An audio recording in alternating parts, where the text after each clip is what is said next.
Hello students, welcome to my channel biological Adda. And आज हम start करने जा रहे हैं क्लास 10th का chapter 6 that is life processes. ठीक है, लाइफ प्रोसेसेस पढ़ने से पहले हमें पता होना चाहिए व्हाट इज लाइफ। स्टार्ट करते हैं वीडियो। What is life? हमारे सराउंडिंग में क्या है, चारों ओर हमारे क्या है, मैटर है। जो कुछ भी है मैटर है, इवन हम भी मैटर में आते हैं।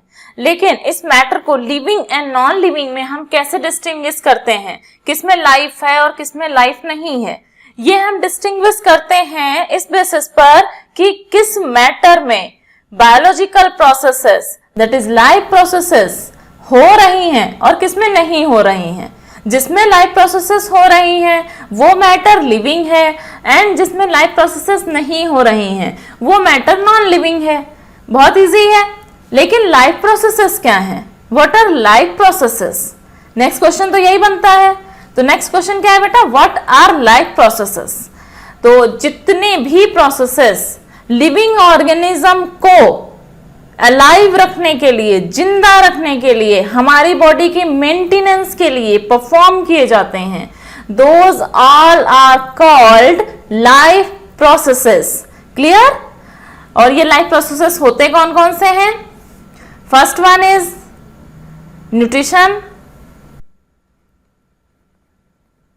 न्यूट्रिशन,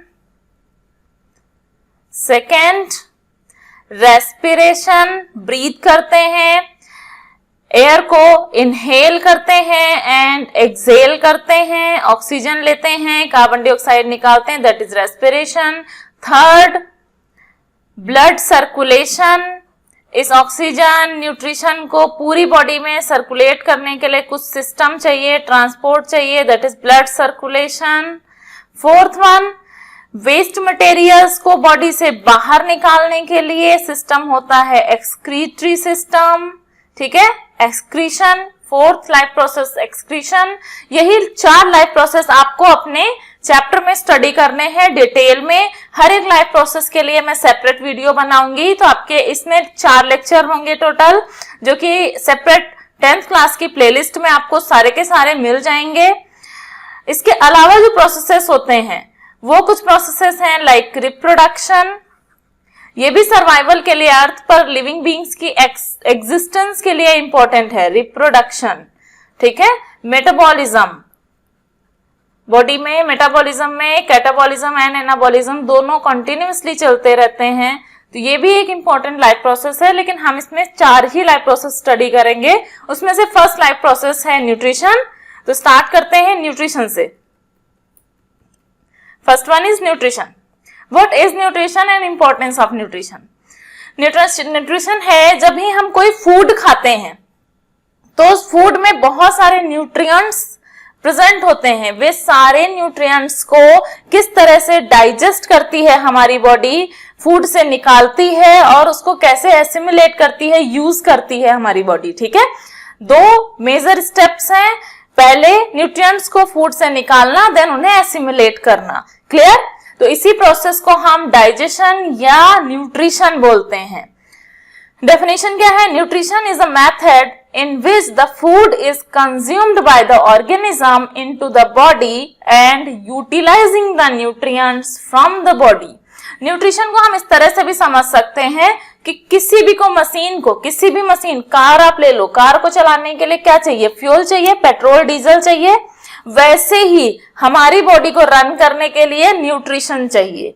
ठीक है, वो उसका डीजल और पेट्रोल है जिसके थ्रू वो चलेगी। जितने भी लाइफ प्रोसेसेस होंगे या जो भी हम काम करते हैं उन सब में एनर्जी चाहिए, और वो एनर्जी न्यूट्रिशन से ही मिलनी है हमें। क्लियर? इसके अलावा बॉडी में न्यूट्रिशन का काम, जो मेंटेनेंस का काम है, वो भी न्यूट्रिएंट्स की हेल्प से होता है। यही इंपॉर्टेंस है न्यूट्रिशन की। न्यूट्रिशन किस तरह से मिलता है बॉडी को या लिविंग बीइंग को? लिविंग बीइंग बहुत सारे हैं, प्लांट एंड एनिमल्स दोनों ही लिविंग है। प्लांट में न्यूट्रिशन का मेथड अलग है एंड एनिमल्स में न्यूट्रिशन का मेथड अलग है। तो देखते हैं आगे क्या है। Types of nutrition. First type है autotrophic nutrition and second one is heterotrophic nutrition. तो हम पहले ऑटोट्रॉपिक न्यूट्रिशन को डिस्कस कर लेते हैं। ऑटोट्रॉपिक न्यूट्रिशन जो होता है, जितने भी ग्रीन प्लांट्स होते हैं ये इनमें होता है, ठीक है।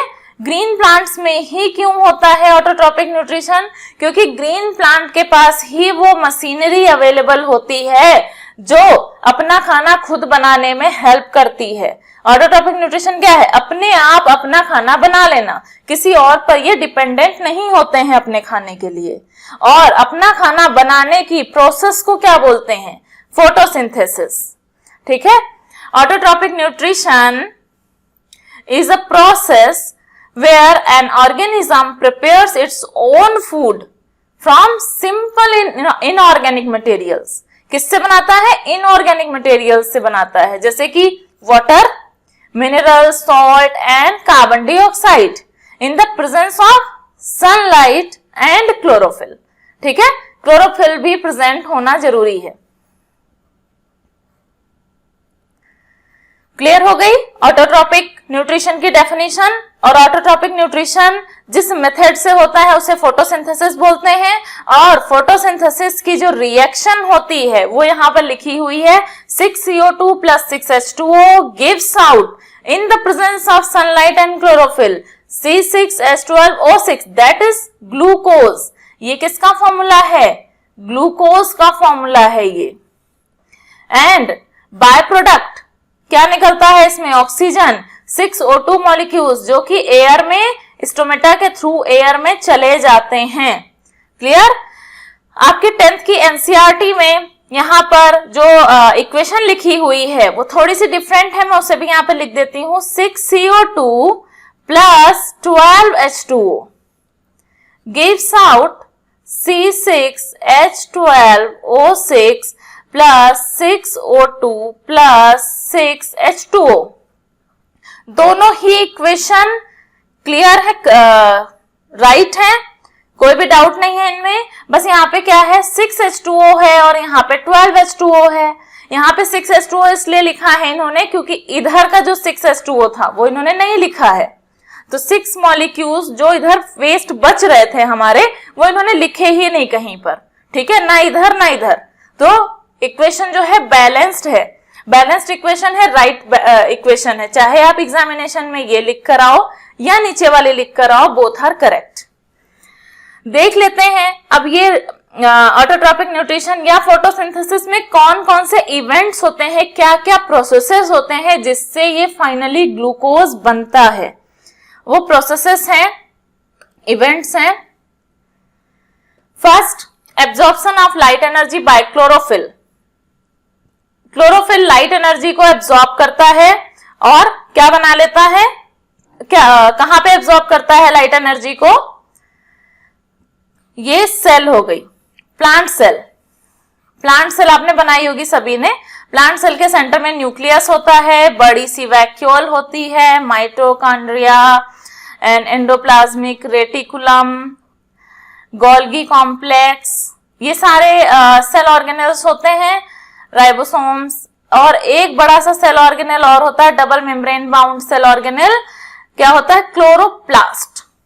सुना है? क्लोरोप्लास्ट के अंदर ही क्लोरोफिल पिगमेंट होता है जो कि ग्रीन कलर का पिगमेंट होता है। ये सनलाइट को ट्रैप करने का काम करता है, ठीक है। सनलाइट को कौन एब्जॉर्ब कर रहा है? क्लोरोप्लास्ट के अंदर प्रेजेंट क्लोरोफिल। नेक्स्ट स्टेप क्या होता है? Conversion of light energy to chemical energy. अब ये जो लाइट एनर्जी क्लोरोफिल ने एब्जॉर्ब करी है, अब इसे लाइट के फॉर्म में रखने का कोई मतलब नहीं बनता, क्योंकि हमें क्या बनाना है? उससे फूड बनाना है। तो इस एनर्जी को उसने केमिकल एनर्जी में कन्वर्ट कर दिया, ग्लूकोज बनाने में यूज कर लिया। दूसरा स्टेप, और एक स्टेप होता है and splitting of water molecule into hydrogen and oxygen. आपने अभी ऊपर इक्वेशन देखी, क्या था इसमें? ये वाटर मॉलिक्यूल था 6H2O, ये वाटर मॉलिक्यूल ब्रेक हुआ, इसी से ये 6O2 निकलकर एयर में चली गई और हाइड्रोजन मॉलिक्यूल्स जो थे वो ग्लूकोज में यूज हो गए, ठीक है। तो हाइड्रोजन अलग हो गई, ऑक्सीजन अलग हो गई, यानी स्प्लिटिंग ऑफ वाटर हो गया हाइड्रोजन एंड ऑक्सीजन में। Clear? The last one step, reduction of carbon dioxide to carbohydrates. Reduction में क्या होता है? रिडक्शन में होता है इधर आपकी ऑक्सीजन बाहर निकलेगी, आउट होगी, और हाइड्रोजन ऐड होगी, ठीक है। इधर ऑक्सीजन निकलेगी और हाइड्रोजन ऐड होगा। तो रिएक्शन में क्या हो रहा है, CO2 में देखो बेटा, CO2 का रिडक्शन हो रहा है। C में CO2 में कहीं भी H नहीं है, और ऑक्सीजन के 6 to the 12 एटम्स हैं। यहां पर हम देखते हैं आकर के कि क्या हो रहा है, ऑक्सीजन यहां पर निकल रही है, C6H12O6 हो रहा है। कितने हैं, 6 ऑक्सीजन मॉलिक्यूल्स हैं, प्लस हाइड्रोजन ऐड हो रही है। मोस्ट इंपॉर्टेंट, हाइड्रोजन इसमें ऐड हो रही है, इसलिए कार्बन डाइऑक्साइड का रिडक्शन हो रहा है। क्लियर, कार्बन डाइऑक्साइड का रिडक्शन हो रहा है क्योंकि इसमें हाइड्रोजन ऐड हो गई है। नेक्स्ट स्टेप देखते हैं, ये जो रॉ मटेरियल अंदर बाहर हो रहा है ये कहां से आता है। और उससे पहले ये बात जान लीजिए, जितने भी ये इवेंट्स हो रहे हैं फोटोसिंथेसिस में, ये एक के बाद एक नहीं हो रहे हैं। कुछ किसी टाइम हो जा रहा है, जैसे कि डेजर्ट में जो प्लांट्स होते हैं वो CO2 नाइट में अब्सॉर्ब कर लेते हैं और डे टाइम में उसका रिडक्शन करते हैं। इस तरह से मतलब किसी भी टाइम कोई प्रोसेस होता है, डिपेंड करता है उसके एटमॉस्फेयर पे जहां पर वो प्रेजेंट है प्लांट, ठीक है।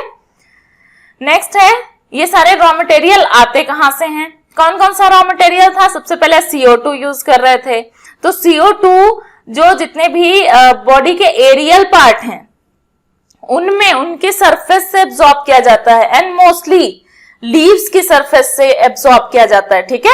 एयर में CO2, O2 सारी गैसेस प्रेजेंट हैं, उसमें से CO2 को एयर से एब्सॉर्ब किया जाता है स्टोमेटा के थ्रू। ये ओपनिंग क्या है, स्टोमेटा, ठीक है। और स्टोमेटा लीव्स में सबसे ज्यादा एबंडेंस में होते हैं, ठीक है। सबसे ज्यादा स्टोमेटल ओपनिंग की डेंसिटी लीव्स में होती है, और ये स्टोमेटा का स्ट्रक्चर है। This is also important for the exam point of view. ये डायग्राम की प्रैक्टिस आप प्रॉपर वे में करेंगे, सारे डायग्राम्स की, क्योंकि जितना भी बायोलॉजी में आप डायग्राम्स बनाते हैं मार्क्स उतने ही अच्छे आते हैं आपके, ठीक है। उतना ही अच्छा रिप्रेजेंटेशन होता है। इवन आपके नोट्स भी ऐसे ही बनने चाहिए ताकि आपको लर्न करना इजी हो जाए। तो ये CO2 कहां से आ रही है, एटमॉस्फेयर से आ रही, एयर से आ रही। एयर से कैसे आ रही है, स्टोमेटा के थ्रू एंटर कर रही है। क्या है, स्टोमेटा परमानेंट खुले रहते हैं और एयर का जो पैसेज है वो हमेशा होता रहता है? नहीं, ऐसा नहीं होता है। स्टोमेटा की ओपनिंग एंड क्लोजिंग होती है, ओपन होते हैं और क्लोज होते हैं। ओपन कब होंगे, जब ये जो इसमें स्टोमेटा में 2 सेल्स हैं साइड में, इस तरह की काजू जैसी, है ना। ये सेल्स में जब वाटर फिल्ड हो जाता है तो ये स्वेल अप हो जाती हैं। जब स्वेल अप होती हैं तब उस टाइम पर ये स्टोमेटा ओपन हो जाता है और एयर का पैसेज होता है। यहाँ पे CO2 इन होती है और O2 जो एज अ बाय प्रोडक्ट बनी है वो आउट की जाती है, ठीक है, बाहर निकाली जाती है। क्लियर। नेक्स्ट स्टेप इसमें और क्या होगा, अब जब ये सारा काम हो गया, CO2 O2 का एबंडेंस में CO2 अंदर आ गई, एक्स्ट्रा O2 बाहर निकाल दी गई, तब स्टोमेटा क्लोज हो जाते हैं। क्लोज कब होते हैं, हमने सुना होगा ट्रांसपिरेशन का प्रोसेस। लीव्स से ट्रांसपिरेशन भी होता है, यानी जो वाटर है, एक्सेस वाटर, वो इवेपोरेट कर दिया जाता है। तो जब ट्रांसपिरेशन होता है तो गार्ड सेल में जो फिल्ड वाटर होता है वो इवेपोरेट हो जाता है, ठीक है, ट्रांसपिरेट हो जाता है। तो इस केस में क्या होती हैं, गार्ड सेल श्रिंक हो जाती हैं। जब गार्ड सेल श्रिंक होंगी बेटा तो क्या होगा, वो जो स्टोमेटल ओपनिंग है वो क्लोज हो जाएगी और एयर का पैसेज बंद हो जाएगा। इस तरह से स्टोमेटा ओपन एंड क्लोज होते हैं। और CO2 हमने देख लिया रॉ मटेरियल में कैसे आ रही है। अब H2O कहां से आ रहा है, मिनरल्स कहां से आ रहे हैं, ये H2O एंड मिनरल्स आते हैं रूट से। सॉइल में वाटर होता है, मिनरल्स होते हैं, ये सारे क्या एब्जॉर्ब करती है, रूट। रूट मिट्टी के अंदर होती है, सॉइल के अंदर होती है, वहां से एब्जॉर्ब करके ऊपर जहां भी फोटोसिंथेसिस हो रही है उन एरियाज तक भेजने का काम करती है। क्लियर। तो हमें पता चल गया कहां से ये रॉ मटेरियल आ रहा है। अब हम देखते हैं heterotrophic type of nutrition. Heterotrophic type of nutrition में हमने तीन टाइप के न्यूट्रिशन करने हैं। First one is holozoic nutrition.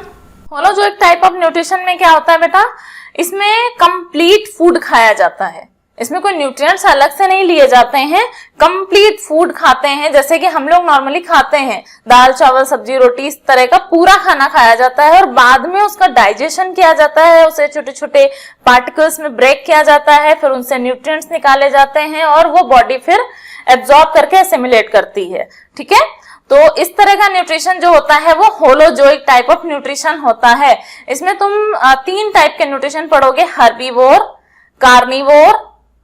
Herbivore जो हर्ब्स खाते हैं, केवल प्लांट्स लीव्स ये सब। Then carnivore and last one omnivore. Carnivore वो होते हैं जो फ्लैश खाते हैं, मांस खाते हैं, केवल वो ही खाते हैं, वो घास पत्ती नहीं खाते जैसे कि लॉयन। ओमनिवोर वो जो सब कुछ खाते हैं, मतलब हर्बीवोर वाला भी खाते हैं, कार्निवोर वाला भी खाते हैं जैसे कि ह्यूमन। क्लियर? देन न्यूट्रिशन आता है पैरासिटिक न्यूट्रिशन। ये ऐसा न्यूट्रिशन है जो होस्ट बॉडी को किल किए बिना उससे धीरे धीरे न्यूट्रिशंस को सक करता रहता है। ठीक है, होस्ट बॉडी को किल नहीं करते हैं ये भी दो टाइप के हैं, एक्टोपैरासाइट एंड एंडोपैरासाइट। एंडोपैरासाइट वो होते हैं जो बॉडी के अंदर रहते हैं और न्यूट्रिशन को सक करते हैं। एक्टोपैरासाइट बॉडी के बाहर रहकर न्यूट्रिशंस को लेते हैं। तो एंडोपैरासाइट में आपके आते हैं टेपवर्म। एग्जांपल्स इंपॉर्टेंट है, नोट डाउन कर लीजिएगा, टेपवर्म, एस्केरिस। एंड एक्टोपैरासाइट में आएंगे आपके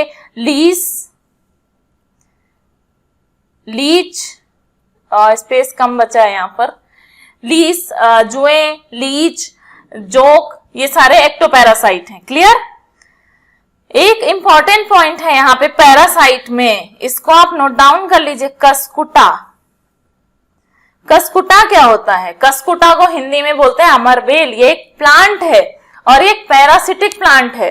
मोस्ट ऑफ द प्लांट कैसे हैं? ऑटोट्रॉपिक हैं, अपने आप अपना खाना बनाते हैं। बट एक प्लांट कसकुटा ऐसा है जो पैरासिटिक नेचर का होता है। ठीक है, ये दूसरे प्लांट्स के ऊपर आपने देखा भी होगा नॉर्मली, अगर किसी ने देखा हो ध्यान से प्लांट्स को, सिटीज में भी दिख जाता है, विलेज में तो बहुत ज्यादा दिखता है।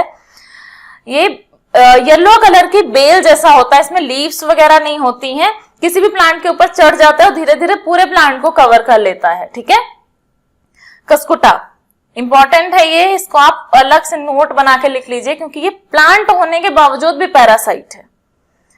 नेक्स्ट है इंसेक्टिवोरस। इंसेक्टिवोरस प्लांट्स कौन से होते हैं या एनिमल्स कौन से होते हैं जो इंसेक्ट को खाते हैं? एनिमल्स तो आपको बहुत पता होंगे कौन से हैं जो इंसेक्टिवोरस हैं, लेकिन उनको हम इंसेक्टिवोरस नहीं बोलेंगे। जैसे लिजार्ड है, लिजार्ड को हम होलोजोइक में रखेंगे। ठीक है, इंसेक्टिवोरस प्लांट्स हैं कौन कौन से? वीनस फ्लाईट्रैप,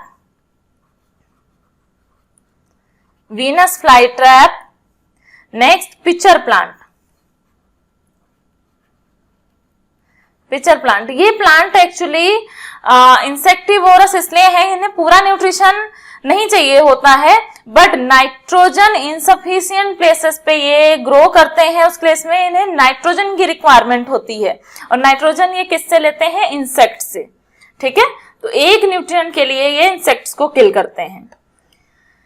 तो अब हम देख लेते हैं holozoic type of nutrition. Holozoic type of nutrition भी हम दो पार्ट्स में करेंगे, एक यूनिसेलुलर एनिमल्स में न्यूट्रिशन देखेंगे, देन हम ह्यूमन जो कि एक मल्टीसेलुलर एनिमल है उसमें इसका न्यूट्रिशन देखेंगे। क्लियर?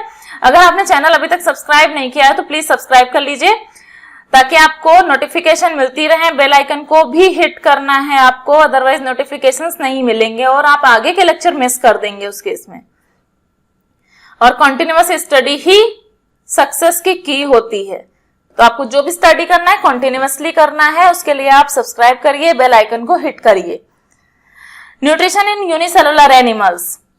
एनिमल जो यूनिसेलुलर एनिमल्स होते हैं कौन कौन से होते हैं? अमीबा, पैरामीशियम, यूग्लिना, ये सारे यूनिसेलुलर एनिमल हैं।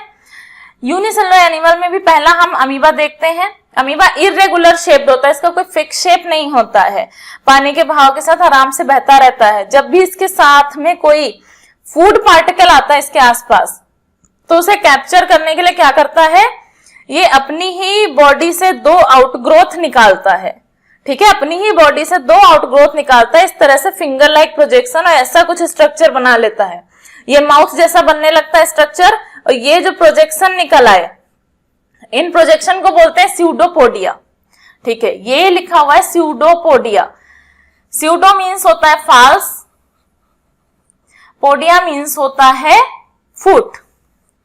फॉल्स फुट को हम क्या बोलते हैं, स्यूडोपोडिया। और ये इस तरह से फूड को कैप्चर करके बंद हो जाता है। फूड क्या इसके अंदर बंद हो गया, इस गोल गोल वैक्यूल के अंदर, इस वैक्यूल को बोलते हैं फूड वैक्यूल। उसके बाद अनडाइजेस्टेड फूड इसकी बॉडी सरफेस से ही बाहर निकाल दिया जाता है, ठीक है। क्या क्या हुआ इसमें, हमेशा डाइजेशन 5 स्टेप प्रोसेस होता है, 5 स्टेप्स होते हैं हर टाइप के डाइजेशन में। कौन कौन से ये 5 स्टेप्स होते हैं, अभी ह्यूमंस में भी हम स्टडी करेंगे, तो इन्हीं 5 स्टेप में हम इसे स्टडी करेंगे, ठीक है। देखते हैं कौन कौन से ये 5 स्टेप होते हैं, मैं यहीं पर नोट डाउन कर देती हूं आपके लिए। हाँ, लिखिए, सबसे पहला स्टेप होता है इंजेशन, खाने को बॉडी के अंदर ले जाना। नेक्स्ट, अंदर चला गया, अब हम उसे डाइजेस्ट करेंगे, डाइजेशन। डाइजेशन के बाद में अब जो न्यूट्रिएंट्स रिलीज हुए उन्हें हम एब्जॉर्ब करेंगे, एब्जॉर्प्शन। एब्जॉर्ब करने के बाद उन्हें बॉडी यूज करेगी एनर्जी बनाने के लिए, एसिमिलेशन। और नेक्स्ट, सबसे लास्ट में हम बॉडी से उन्हें बाहर निकाल देंगे, थ्रो आउट कर देंगे, ईजेशन। क्लियर, ये 5 स्टेप प्रोसेस है, ingestion, then digestion, then absorption, then assimilation, then egestion, ठीक है। यही 5 स्टेप हमें सिंपल यूनिसेलुलर एनिमल्स में भी देखने हैं, मल्टीसेलुलर एनिमल्स में भी देखने हैं। तो देखते हैं अब पैरामीशियम में, अमीबा देख लिया, पैरामीशियम में फिक्स प्लेस है, ये सेल का माउथ बना हुआ है, यहाँ पर ये सेल का माउथ है, ये फिक्स प्लेस है, यहीं से फूड अंदर जाएगा, फिर फूड वैक्यूल बनेगी, डाइजेशन होगा और फिर बाहर निकाल दिया जाएगा फूड। तो यहां तक फूड आएगा कैसे, यहां तक फूड आएगा सीलिया की हेल्प से। इसकी बॉडी पे लोकोमोशन के लिए जो सीलिया लगे रहते हैं वो ही फूड का मूवमेंट भी माउथ की तरफ करते हैं। क्लियर, यूग्लिना में भी फिक्स प्लेस है इंजेशन के लिए। तो इस तरह से डाइजेशन होता है यूनिसेलुलर एनिमल में। अब हम मल्टी सेलुलर एनिमल यानी कि ह्यूमन बीइंग में देखते हैं कैसे डाइजेशन होता है। ये ह्यूमन बीइंग का डाइजेस्टिव सिस्टम है। ह्यूमन बीइंग के डाइजेस्टिव सिस्टम में हमें जो स्टडी करने हैं वो है सबसे पहले माउथ, माउथ में जितना भी है टंग, टीथ, स्लेवरी ग्लैंड्स, ये सारा हमें स्टडी करना है। देन फिर आती है ईसोफेगस जिसमें कोई खास डाइजेशन नहीं होगा। इसके बाद आएगा स्टमक, इंपॉर्टेंट है, स्टमक से बहुत क्वेश्चंस बनते हैं क्योंकि स्टमक में भी इंपॉर्टेंट डाइजेशन होता है। देन आती है small intestine, small intestine most important है, सबसे ज्यादा अगर डाइजेशन देखा जाए तो स्मॉल इंटेस्टाइन में ही होता है। देन है लार्ज इंटेस्टाइन, इसमें ऐसा कुछ खास डाइजेशन नहीं होता है। यानी हम डाइजेशन के लिए अगर पार्ट्स देखें तो स्टमक एंड स्मॉल इंटेस्टाइन सबसे ज्यादा इंपॉर्टेंट है, इंटेस्टाइन। एंड बाकी में किसी में हो रहा है डाइजेशन, किसी में नहीं हो रहा, उसके बाद एनस के थ्रू बाहर फीकल मैटर बाहर निकाल दिया जाता है। ठीक है, इन्हीं को हम स्टडी करेंगे। देखना स्टार्ट करते हैं माउथ से। माउथ को हम बकल चैम्बर बोलेंगे। बकल चैम्बर में क्या है, सबसे पहले बकल कैविटी में टीथ आते हैं। टीथ ह्यूमंस में कितने टाइप के टीथ होते हैं, 4 टाइप के टीथ होते हैं ह्यूमंस में। कौन कौन से, incisors, canines, canine, molar, premolar, ये 4 टाइप के टीथ होते हैं ह्यूमन बीइंग में। और टीथ का स्ट्रक्चर क्या है, इस टीथ का स्ट्रक्चर क्या है, टीथ का स्ट्रक्चर है बेटा ये जो नीचे बना हुआ है, इसमें अगर हम इसको कंप्लीट करके देखें, ये तो कैविटी वाला टीथ बना हुआ है, इसको हम कंप्लीट करके देखें तो सबसे ऊपर क्या होता है, इनेमल होता है, जो व्हाइट कलर का टीथ दिखता है एक्चुअली हमें, ये सबसे ऊपर बाहर का पार्ट क्या है, इनेमल। और इनेमल मोस्ट हार्डेस्ट सब्सटेंस होता है हमारी बॉडी का, most hardest substance. Next enamel के जस्ट नीचे क्या होता है, डेंटाइन पार्ट होता है। ये थोड़ा सा डेलिकेट होता है, बट इतना भी डेलिकेट नहीं होता है कि कैविटी के टाइम यहाँ कैविटी पहुंचने से हमें बहुत ज्यादा नुकसान हो, यहाँ तक फिलिंग हो सकती है। देन आता है पल्प, मोस्ट डेलिकेट पार्ट। अगर यहां तक आपकी कैविटी पहुंच गई तो फिर कुछ भी नहीं हो सकता आपका, फिर आपका दांत गया। ठीक है, तो ये 3 पार्ट होते हैं, enamel, dentine and pulp. Pulp में ब्लड सर्कुलेशन बहुत रिच होता है। ठीक है, जो वेन्स हैं, आर्टरीज हैं, वो इसी पल्प वाले रीजन में आई हुई हैं। तो टूथ डिके एक बार देख लेते हैं। टूथ डिके में क्या होता है, आपने कुछ खाना खाया, खाना खा के सो गए, या फिर खाना खा के सीधे खेलने चले गए, आपने प्रॉपर उसे माउथ क्लीन नहीं किया, तो उस केस में क्या होगा, प्लैक जमा हो रहा है। प्लैक क्या होता है, एक टर्म मैंने अभी बोला प्लैक, कि प्लैक होता है बेटा, जब भी कुछ भी हम खाना खाते हैं और प्रॉपर माउथ क्लीन नहीं करते हैं तो वो खाना हमारे दांतों में लगा रह जाता है, और उसमें फिर क्या ग्रो करते हैं, बैक्टीरिया ग्रो करते हैं उस खाने पे, और केमिकल रिएक्शंस होती हैं, उससे क्या बनता है, एसिड बनता है। तो वो जमा हुआ खाना प्लस बैक्टीरिया, उस गंदगी को हम क्या बोलते हैं, प्लैक। ठीक है, उसमें स्मेल भी गंदी आती है, प्लस आपके दांत भी खराब होते हैं, क्योंकि वो क्या बना रहा है, एसिड। और इस प्लैक की वजह से जो सलाइवा है वो भी दांत को प्रोटेक्ट नहीं कर पाती है, दांत को न्यूट्रलाइज नहीं कर पाती है, और एसिड की वजह से क्या होने लगता है, इस इनेमल वाले पार्ट का डीमिनरलाइजेशन होने लगता है। ठीक है, सॉरी, डीमिनरलाइजेशन। धीरे धीरे ये डिग्रेड होना स्टार्ट हो जाता है, और धीरे धीरे ये गल जाता है इनेमल वाला पार्ट। गलने के बाद क्या होगा, कैविटी डेंटाइन तक पहुंचेगी। डेंटाइन इनेमल के कंपैरिजन में सॉफ्ट है, तो यहां पर कैविटी बहुत तेजी से फैलेगी, और डेंटाइन को पार करके ही कहां जाएगी, पल्प में। मोस्ट डेंजरस स्टेज पल्प में अगर पहुंच गया बैक्टीरिया, तो कहां पहुंच गया, यानी कि ब्लड में पहुंच गया, और अगर यहां तक पहुंच गया तो क्या हो जाएगा, इन्फेक्शन। अगर पल्प तक बैक्टीरिया पहुंच गया तो होगा इन्फेक्शन, और गम्स में आ जाएगी स्वेलिंग।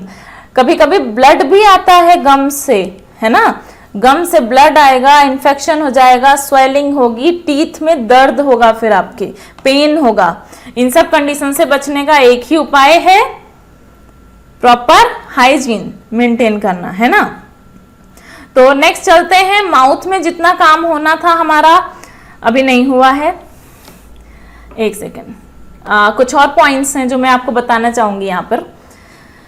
टीथ हो गया, टीथ के बाद आता है खाना। टंग का क्या रोल है, टंग का रोल है आपके जो खाने का टेस्ट है उसे आइडेंटिफाई करना, प्लस खाने को रोल करना।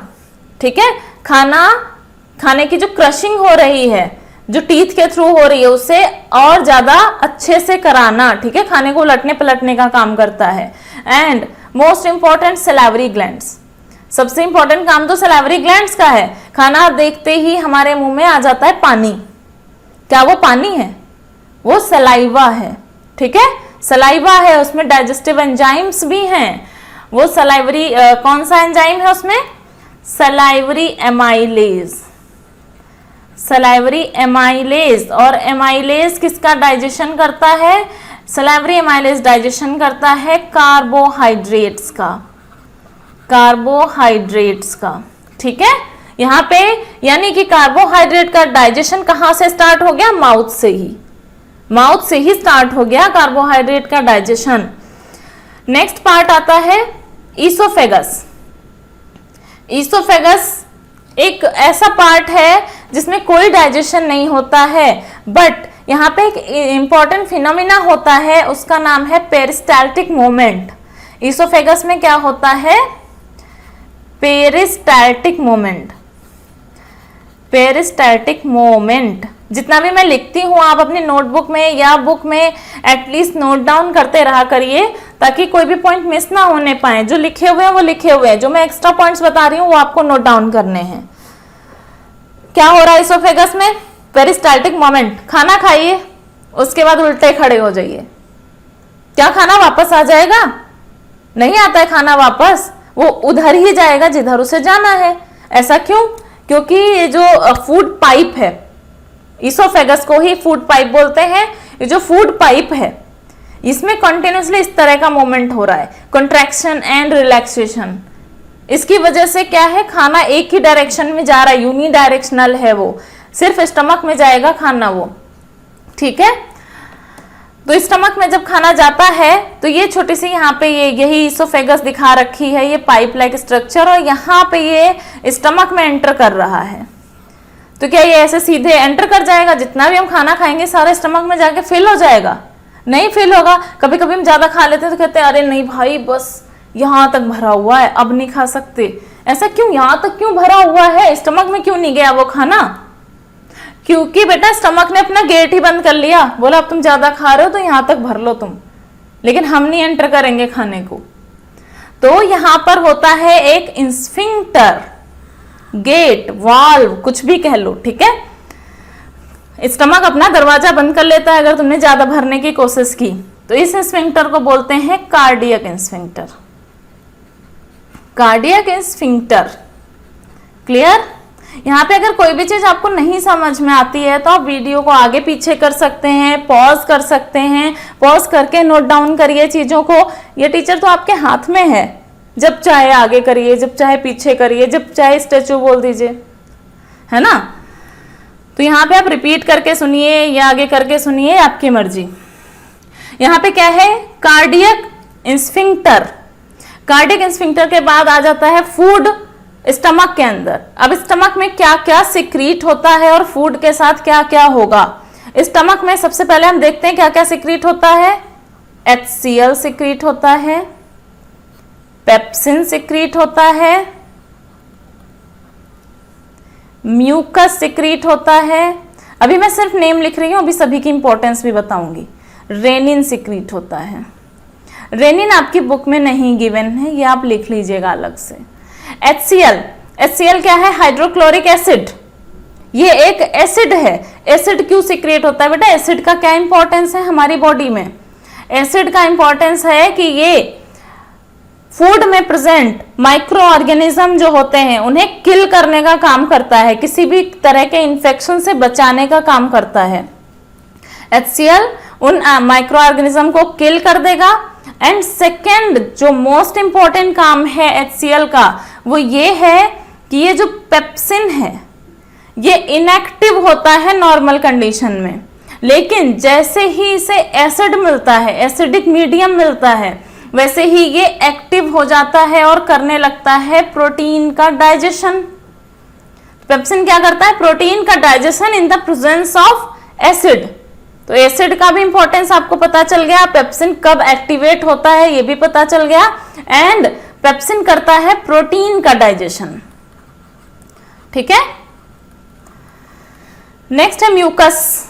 अब चूंकि हमारी स्टमक में HCl नाम का एक एसिड सिक्रीट हो रहा है, तो एसिड तो बहुत हार्श होते हैं, जला देते हैं किसी भी चीज को।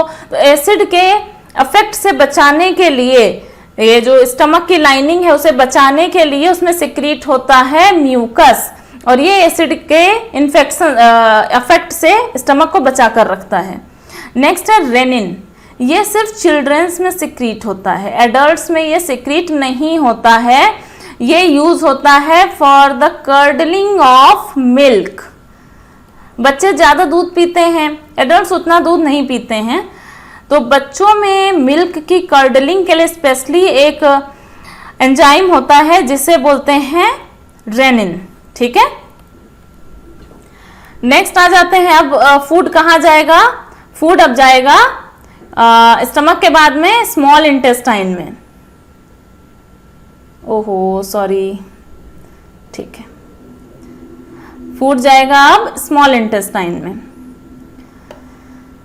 और स्मॉल इंटेस्टाइन में भी फूड जाने से पहले एक यहां पर छोटा सा लगा हुआ होता है गेट, फिर है ना, अगेन एक गेट आ गया, एक स्फिंक्टर आ गया। इस स्फिंक्टर को क्या बोलते हैं? जो स्मॉल इंटेस्टाइन एंड स्टमक के बीच में होता है, इसे बोलते हैं पाइलोरिक स्फिंक्टर। पाइलोरिक स्फिंक्टर, ये सब डायग्राम में ही बनाकर लिख लीजिए साइड में, ताकि आपको यहीं पे सब मतलब एक डायग्राम देखो और सब कुछ आपको दिख जाए वहां, ठीक है, ज्यादा मेहनत नहीं करनी पड़े। एग्जाम टाइम में ऐसे ही शॉर्ट नोट्स, क्विक नोट्स ही आपके काम आते हैं। ये पीडीएफ में भी मैं आपको प्रोवाइड कर सकती हूँ। If you will ask for this I will provide you, ठीक है। नेक्स्ट स्मॉल इंटेस्टाइन पे आ जाते हैं। स्मॉल इंटेस्टाइन का स्ट्रक्चर ये है। स्मॉल इंटेस्टाइन लेंथ में काफी लंबी होती है। लेंथ इसकी कितनी होती है? 6.5 to 7.5 मीटर के अराउंड। बहुत लंबी हो गई ना बेटा, 6.5 and 7.5 metre. And large intestine की लेंथ बहुत कम होती है, 1.5 मीटर। अब ये बोलोगे स्मॉल को मतलब स्मॉल इंटेस्टाइन लंबी है एंड लार्ज इंटेस्टाइन छोटी है। ये थोड़ा पजल करने वाली चीज नहीं है, कंफ्यूज करने वाली चीज नहीं है। स्मॉल मतलब स्मॉल छोटी वाली जो है लंबी हो गई, बड़ी वाली छोटी हो गई, ऐसे कैसे हो गया? एक्चुअली यहाँ पे लेंथ नहीं देखनी है आपको, इसकी ब्रेथ देखनी है। स्मॉल इंटेस्टाइन इतनी पतली होगी, लार्ज इंटेस्टाइन इतनी मोटी होगी। यहाँ पे मोटे पतले का कंसेप्ट है, ठीक है। जो मोटा है वो बड़ा है, जो पतला है छोटा है, ठीक है। स्मॉल इंटेस्टाइन को एक बार हम डिटेल में नीचे देख लेते हैं लिख करके। ये पेज रहा हमारा स्मॉल इंटेस्टाइन। स्मॉल इंटेस्टाइन में डाइजेशन को देखते हैं। सबसे ज्यादा डाइजेशन स्मॉल इंटेस्टाइन में होता है एंड फूड का एब्जॉर्प्शन भी स्मॉल इंटेस्टाइन में ही होता है। बचा हुआ जितना डाइजेशन है वो सब यहाँ कंप्लीट हो जाएगा। तो यहाँ क्या क्या सीक्रेट होता है? First one is bile juice, जो कि लीवर में सिंथेसाइज होता है एंड गाल ब्लैडर में स्टोर किया जाता है और उसके बाद बाइल डक्ट के थ्रू इंटेस्टाइन में, स्मॉल इंटेस्टाइन में सिक्रीट कर दिया जाता है। सेकेंड, पैंक्रियाटिक जूस सिक्रीट होता है। पैंक्रियाज एक दूसरी ग्लैंड है जो कि स्मॉल इंटेस्टाइन से ही पैंक्रियाटिक डक्ट के थ्रू जुड़ी रहती है, इसे हम पैंक्रियाटिक जूस बोलते हैं। इन दोनों के पास से अपनी अपनी डक्ट निकलती है और आगे जाके कॉमन डक्ट बना लेती है, जिसे बाइलोपैंक्रियाटिक डक्ट बोलते हैं, ठीक है। लास्ट, इंटेस्टाइनल जूसेस भी सिक्रीट होते हैं। इंटेस्टाइनल जूस भी सिक्रीट होते हैं। इसमें आपका सबसे ज्यादा इंपॉर्टेंट एंजाइम सिक्रीट होते हैं पैंक्रियाज से। बाइल जूस का फंक्शन सिर्फ एक है, जो कि हम अभी बता रहे हैं आपको।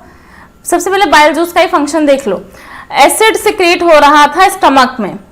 स्टमक में क्या सिक्रीट हो रहा था? एसिड। और पेप्सिन एसिडिक मीडियम में काम कर रहा था। अब जब खाना आगे आएगा स्मॉल इंटेस्टाइन में, तो वो कैसा खाना होगा? एसिडिक फूड आएगा।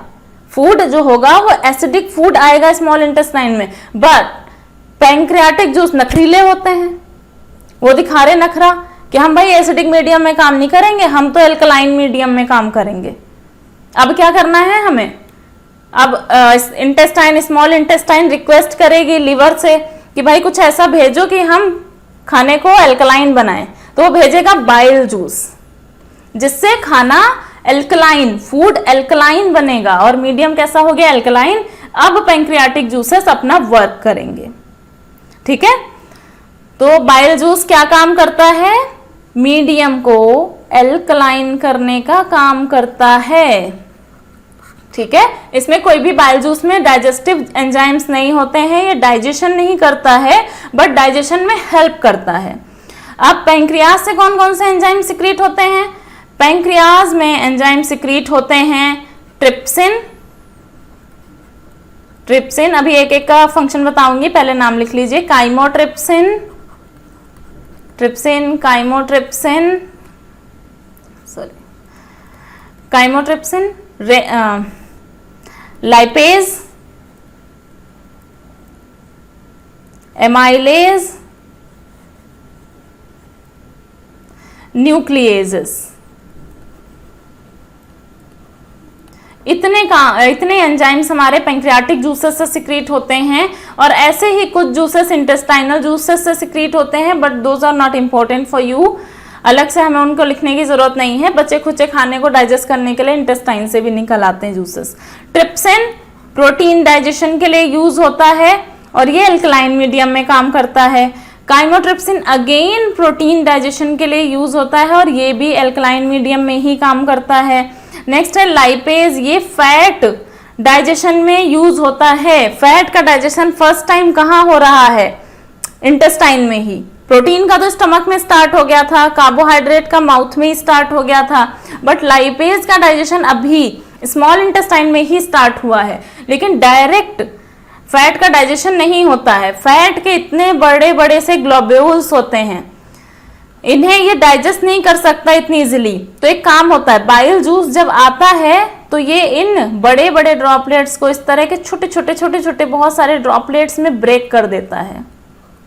इस प्रोसेस को क्या बोलते हैं? इस तरह के ब्रेक डाउन को बोलते हैं इमल्सिफिकेशन। ठीक है, इमल्सिफिकेशन। ये आपने केमिस्ट्री में भी पढ़ा होगा। सोप, डिटर्जेंट, ये सब गंदगी के साथ क्या करते हैं? गंदगी को इमल्सिफाई कर देते हैं। वही काम यहाँ पे बाइल जूस करता है फैट के साथ में। इमल्सिफिकेशन करता है, उसे बड़े ड्रॉपलेट्स को छोटे छोटे बहुत सारे ड्रॉपलेट्स में ब्रेक कर देता है। उसके बाद लाइपेज एंजाइम उसका डाइजेशन करता है। ठीक है, तो लाइपेज किसका डाइजेशन करता है? फैट का डाइजेशन करता है। और क्या बनाता है? Fatty acid and glycerol. Fatty acid and glycerol. Protein के डाइजेशन के बाद फाइनली क्या बनता है? Amino acids. पूरा ही लिख देती हूं, अमीनो एसिड। क्लियर?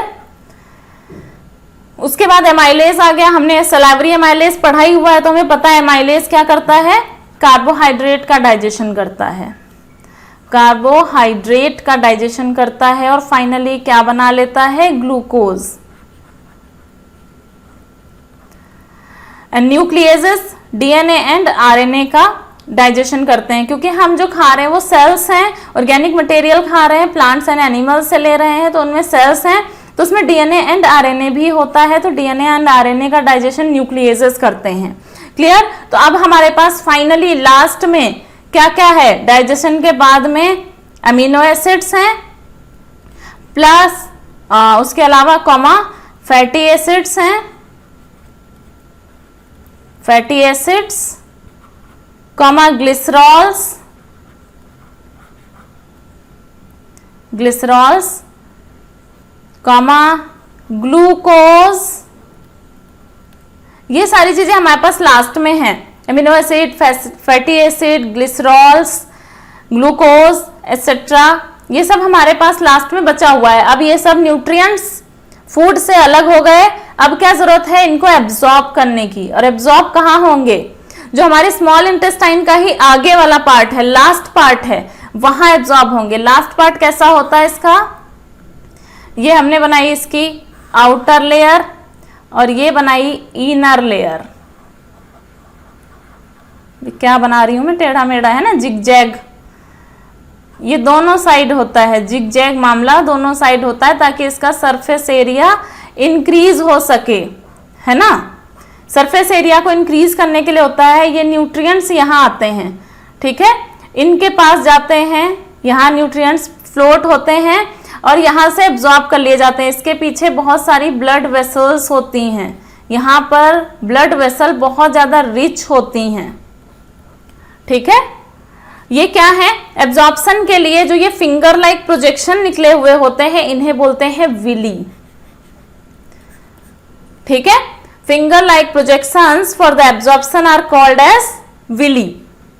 यहीं पे एब्जॉर्प्शन होगा और ब्लड स्ट्रीम में न्यूट्रिएंट्स को भेज दिया जाएगा। ब्लड के साथ ये कहाँ जाएंगे? पूरी बॉडी में जो प्रेजेंट सेल्स हैं, ये उनके पास ये न्यूट्रिएंट्स को लेकर के जाएंगे और फर्दर वहां पे क्या होगा? उनका ऑक्सीडेशन, जो कि हम रेस्पिरेशन में स्टडी करेंगे अभी नेक्स्ट लेक्चर में। तो उसे हम बोलते हैं एसिमिलेशन ऑफ फूड। 4 स्टेप्स हमने कंप्लीट कर लिए डाइजेशन के। एसिमिलेशन के बाद में, स्मॉल इंटेस्टाइन के बाद में, अब फूड कहाँ चला जाएगा? फाइनली लार्ज इंटेस्टाइन में। लार्ज इंटेस्टाइन कहाँ है? ये रही large intestine. Food large intestine में आने के बाद में क्या होगा फूड का? ये लार्ज इंटेस्टाइन है, डिटेल में देखिए इसे। लार्ज इंटेस्टाइन का ये स्ट्रक्चर है, यहां से स्मॉल इंटेस्टाइन एंड होती है यहाँ पर ये, और लार्ज इंटेस्टाइन में ओपन हो जाती है। लार्ज इंटेस्टाइन के इस पार्ट को जहां पर small intestine and large intestine मिलते हैं, उसे क्या बोलते हैं? सीकम। Clear, caecum. और उसके बाद फूड इस तरफ को मूव करता है, ऊपर की तरफ इधर मूव करता है, और इस कोलन को बोलते हैं असेंडिंग कोलन।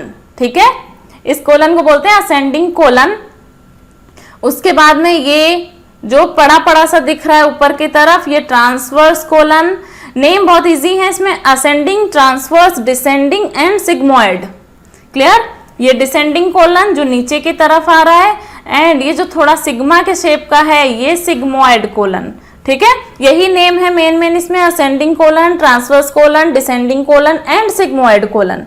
क्लियर, इनमें फूड मूव करता है क्योंकि डाइजेशन हो चुका है, न्यूट्रिएंट्स भी एब्जॉर्ब कर लिए गए हैं, तो जो अब बचा है वो वेस्ट है, उसमें कोई न्यूट्रिएंट्स नहीं है, तो वो क्या है, फीकस है, स्टूल है। लेकिन ऐसे ही बाहर नहीं निकाल दिया जाएगा बॉडी से, इसमें पानी बहुत ज्यादा भरा हुआ है, उसमें अभी एकदम वो गीला है। ठीक है, तो उससे पानी, वाटर, H2O को रीएब्सॉर्ब कर लिया जाएगा। ठीक है, H2O क्या है, वाटर, वाटर को रीएब्सॉर्ब कर लिया जाएगा लार्ज इंटेस्टाइन से। उसके बाद वो स्टूल कहाँ चला जाएगा और स्टोर होगा रेक्टम में। रेक्टम में क्या चला जाएगा, स्टूल और फीकस। ठीक है, फीकल मैटर, और एनस के थ्रू निकाल दिया जाएगा, यानी इजेशन का प्रोसेस हो जाएगा। यहाँ पे एक इंपॉर्टेंट पॉइंट मैं आपको और बताऊंगी। ह्यूमन का डाइजेशन आपने देख लिया, ह्यूमंस में डाइजेशन कंप्लीट हो गया। एक इंपॉर्टेंट टर्म आता है रूमिनेंट्स। रूमिनेंट्स में भी डाइजेशन सेम वे में होता है। रूमिनेंट्स कौन से होते हैं, ग्रेजिंग एनिमल्स जो होते हैं, गोट, काउ, बफेलो। ठीक है, ये सारे ग्रेजिंग एनिमल्स को हम रूमिनेंट्स बोलते हैं। इन्हें हम रूमिनेंट्स क्यों बोलते हैं, ह्यूमन का तो हमने कर लिया। जो उसमें होता है buccal chamber, then oesophagus, then stomach, stomach के बाद में आता है स्मॉल इंटेस्टाइन, लार्ज इंटेस्टाइन और फिर एनस। ठीक है, ऐसा ही उसमें भी होता है ग्रेजिंग एनिमल्स में। लेकिन ग्रेजिंग एनिमल्स में बकल चैम्बर के पीछे एक और छोटा सा फूला हुआ स्ट्रक्चर होता है जिसको हम बोलते हैं र्यूमेन। आपने देखा होगा जो एनिमल्स होते हैं ये ग्रेजिंग एनिमल्स पूरा दिन मुंह चलाते रहते हैं। ठीक है, पूरा दिन मुंह चलाते हैं, उनका मुंह बंद ही नहीं होता, उसे हम जुगाली करना बोलते हैं हिंदी में, है ना। सुना होगा जुगाली कर रहा है कि नहीं कर रहा, जानवर हमारा बीमार तो नहीं है। ये जुगाली इसलिए करते हैं क्योंकि बकल चैम्बर के पीछे जो र्यूमेन वाला पार्ट है वहां पे ये खाना स्टोर कर लेते हैं और बाद में आराम से धीरे धीरे खाना वापस बैक लाते हैं और उसे च्यू करते हैं और फिर वापस से खाते हैं। तो इसलिए इन एनिमल्स को क्या बोला जाता है, रूमिनेंट एनिमल। और इनमें फूड स्टोरेज के लिए एक एक्स्ट्रा पार्ट होता है दैट इज र्यूमेन। ठीक है, इसे आप नोट डाउन कर लीजिए, ये भी इंपॉर्टेंट पॉइंट है, आपकी बुक में नहीं गिवन है। और अगर चैनल आपको कंटेंट अच्छा लग रहा है तो उस केस में आप प्लीज सब्सक्राइब कर दीजिए, चैनल को लाइक कर दीजिए। आपका एक लाइक बहुत मोटिवेशन देता है। कोई भी क्वेरी आप कमेंट बॉक्स में पूछ सकते हैं, आई विल डेफिनेटली आंसर। और आपका सपोर्ट अगर रहेगा तो बहुत अच्छे से हम स्टडी करेंगे, सब कुछ प्रॉपर वे में। सारी लेक्चर सीरीज चलेंगी। नेक्स्ट लेक्चर आपका रेस्पिरेशन का बनेगा। तब तक के लिए take care, bye bye, keep studying.